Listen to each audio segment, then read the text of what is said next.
Hi guys, and welcome back to World of Tanks, and here we are with another random destruction, and it's a shortish one. Well, I say short. I'm planning on making these a little bit longer in future, but for today we've got two replays for you. On the first one, I'm in my IS-3 Tier 8 Russian Heavy. It's fully upgraded with that lovely BL9 gun, and we're in a Tier 10 matchup on Siegfried line, and it's a standard battle. Now, I love this tank. I say it a lot about a lot of things, a lot of tanks, but why play the tanks that you don't like?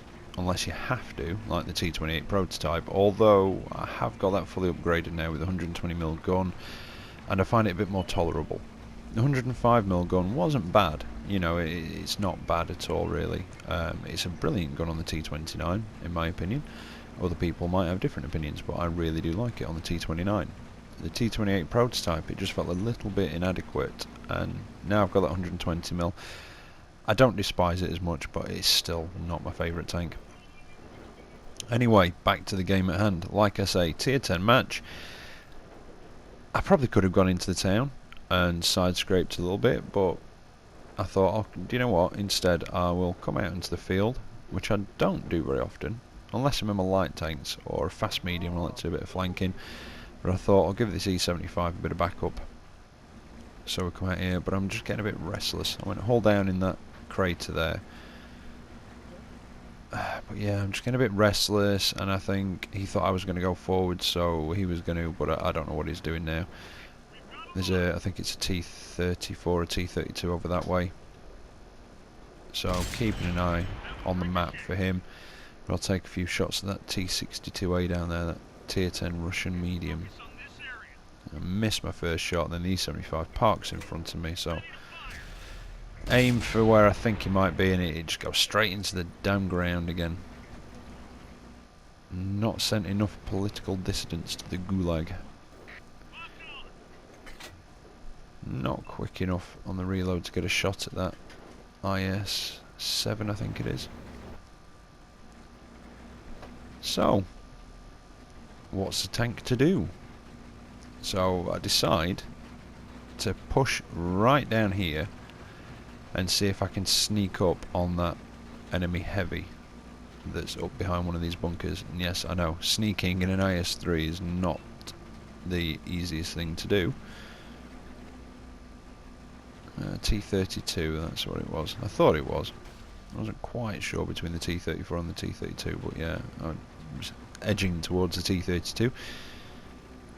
Now he's got the same 105mm gun, if he's fully upgraded, as the T29, which is a little bit of a letdown actually. I've unlocked the T32, but I've not bought it yet.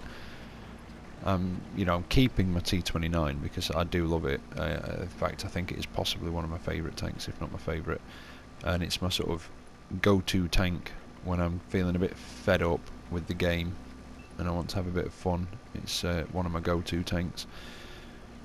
But I'm managing so far, I think, to sneak round on this T32. Although kind of the way he was looking then kind of gave me the impression that he knew I was here. But I'd not had my little detected thing come up, but I've not got sixth sense on this either. But I managed to plant one through him, and now it comes up. So whether, I don't know how that detected thing works, whether that just comes up when they're actually looking at you and you can see them looking at you, or what, I don't know. Obviously the sixth sense works as long as you are spotted. When you get spotted, sixth sense comes up. Managed to finish off the T32 though without any resistance seemingly, which was a bit odd. So I don't quite know what happened there. And we've got a J Panther 2 up there, Jag Panther 2. They have a nasty gun, fully upgraded, and he looks like he is, but he's not seen me. Plant a nice one into his flank and finish him off. Now, looking at the map, I mean, we are 7-4 in the lead. It was 5-4, but I've just got a couple of kills in quick succession, dealing with that T32 and finishing off the Jag Panther 2. But a lot of our guys on the map are sort of hanging back a bit. But I've managed to actually get all the way around the edge of that field without really any resistance. I really don't know what was going on with that T32. And I'm now in a position to start flanking these enemy tanks that are in the town. but I think there's a lot of tier 10s left. I know for a fact that those in the platoon are the tier 10s. So I've still got to be careful. I try and get a shot on the IS-7, but it just bounces. That was my own fault, really. I should have aimed it better, I think. But now they know that somebody's over here on the flank. I've got to be careful of that enemy tank over on my right hand side. I don't want to give my side to him. T-62A pops out and I managed to just snapshot one straight into him and finish him off, which was lucky. Now I've got an IS-7 coming towards me, albeit he is on half health. Can I get around the corner and put one into him? No. Donk it straight into that bloody pillar. Who put that there? Now the IS-7's coming for me. I need to reload. Taken a hit, I think, from him. Managed to put one through his lower plate and he's going for the ram, so I start backing off to try and minimise the damage. And now I'm being face hugged by an IS-7, which is not much fun, and I'm just looking for a weak spot, but this is a disadvantage of the IS-3, with it being a low profile machine, or a fairly low profile machine. And the cupolas on the IS-7 do not seem very prominent. He shoves his gun in the way and I think I donk it into that. But luckily I have a saviour in the shape of that. I think it's a T-57 heavy there. Thank you very much. And we've got a Leopard one down there, and they don't have much in the way of armour, so if I can just get one into him, that'll be nice. A nice one through what I think is the side of his turret. It looked like it from the way he was angling there. But now I think he knows we're up here. Managed to get another one into him as he's on the way. There's a VK4502B there. They are very, very tough from the front. Yeah, that Leopard knows we're here now. Can I get another one into him? I need to fix my main gun before he turns up. Oh no, come on, there we go. Oh, donk it straight into the ground. Yeah, but he's done for. He's surrounded. And that 4502B, well, I almost feel sorry for him. Can I put one through the side of his turret and get a bit more damage? Yeah, that was nice. But I think the wolf pack of everybody that's left is just going to get to him, and yeah, he's done it. Done it? He's done in. Can't even speak English now, just making words up. And there we go. So not a bad round in the IS-3, not the best I've ever done, not the most damage I've ever done either, but still not a bad round. Especially for tier 10, get a first class mastery out of it. And I think the op that's there gave me an extra, I think it was 250 XP, but yeah, 3,172 damage done. Not the most I've done in the IS-3, not by far. But still a nice round, and you know, quite pleasing to come second in a tier 10 matchup in a tier 8 tank, even if it is the IS-3. And I don't mean that, you know, I mean that in the way that the IS-3 is a strong tank. A strong tank. So I've got one more replay coming up for you, and it's in the ARL-44, the tier 6 French heavy.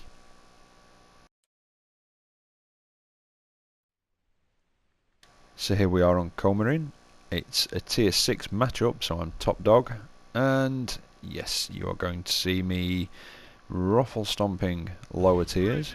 You are going to see me inadvertently being a dirty scrubload kill ninja, and yeah, I don't actually get that far down the map before it all starts kicking off, and it's just one of those games where you sort of get to a position, things start happening, and you don't end up really moving that far from where you end up in the first place. Everything just seems to come to you, or just get spotted and you can shoot it, and it's not a bad tank, this actually. It's fully upgraded, it's got a decent enough engine, as you can see, it shifts along quite nicely. I've not got the top gun on it at the minute. I think it's the first 90mm gun is a bit of a grind. It's not too bad on the tank before this, on the BDR I think it is, but it just seems a bit of a grind at tier 6. The second 90mm is not bad, I think, with 160mm of pen and obviously 240 damage. I think the first one's 135 pen. And at the minute I've got the 100 no, not, it's not, sorry. The 90mm before this is, I think it's 100 possibly 170mm of penetration, because this is the 100mm that I've got on, so it's 165mm of penetration, I think, but 300 damage. Correct me if I'm wrong in the comments, but I think it's 300 damage. And yeah, I just ruined that T-34's day.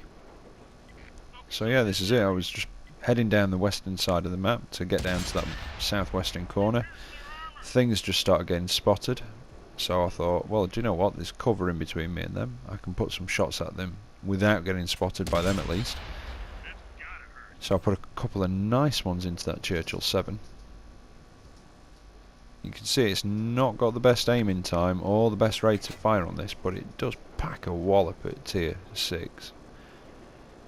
And like I say, all in all, it's not a bad tank this. You've got 120mm of armour on the front at tier 6, and I mean KV-85s, they're tier 6. I think they've got, is it 75mm of armour on the front, or 80, something like that. You know, and it's got quite a nice bit of angling on the front as well.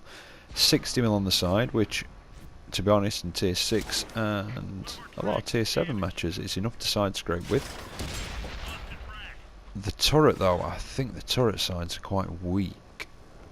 In fact, I think the turret sides are only about 30mm, something like that. But I think it's 120mm on the front of the turret as well as the front of the tank. So I finish off the Churchill 7. I've got an M6 there. I'm already aiming at him. People are shooting at him, and yeah, I ninja that kill there. But in my defence, I was already aiming there. Now, I think I take a risky shot at the KB to see if he's still there, and he is. He's not moved.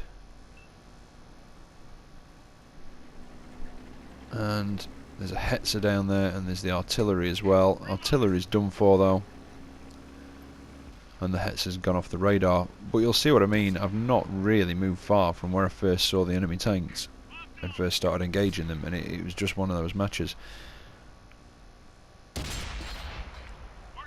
There we are, another kill ninja. There's the Hetzer, just waiting for the reload and the aim. He starts getting shot at, and I finish him off as well. See what I mean? Ruffle stomping the lower tiers, kill ninja-ing like a dirty scrub lord. But I'm having fun, and that's what matters, right? There's a KV2 there, managed to get another one into the side of his turret. That's that one that I blind fired at earlier. Oh, and there's a Cromwell making a run for the base. Somebody gets a hit on him, but I'm not reloading in time, and now it's disappeared. So this could all go wrong from a base capture, but I've got time. Like I say, it's got a decent enough engine in this. I'm confident I can get back in time to reset the cap. And in fact, if I can get a shot on his turret from here, I could reset it now. No, just missed though. That was very poorly aimed by myself. That would have killed him if I'd have hit. If it had actually been a better shot. Got T-34-85 over here, and again I'm heading back towards base, but I'm still pretty confident I can get back there in time. And yeah, I really should have waited for that to aim. Christ, that one ended up on Prokhorovka. Right, that's good. That was a good shot. Somebody's managed to reset the cap from the Cromwell. I've got Marder 38T down there. Takes a shot at me and takes a little bit of damage off. And I managed to one-shot him. Well, this thing does, I think it's about 300 damage per shot. And I think that's a tier 4 tank destroyer, isn't it? So T-34-85 again. Another little kill ninja. And that's when I realised I've got 7 kills. So that's a Devastator medal and a Top Gun. And I wanted a Radley Walters. And then guess what? We cap out. I could have screamed at the telly in frustration. I really wanted another Radley Walters. But anyway, I'm happy with the Devastator and a Top Gun and Ruffle Stomping and Kill Ninja like a dirty scrub lord. But it was good fun. Got 250 for the Hunter, an extra 25% XP for that one, and as you can see, didn't do loads of damage for the amount of kills that I got, but I still came top of the table with a high caliber as well. But it was a good fun match, and you know, if you get into a match like that in the ARL 44, you really can just ruffle stomp the enemy, like I say. It is quite a strong tank, that one. I do like it. Just don't give anybody the side of your turret or you're really done. Anyway, I'll be back tomorrow with another video for you, and as always, if you like what you've seen, don't forget to like and subscribe. It'll help the channel out, and take care out there, and I will catch you next time. See you later.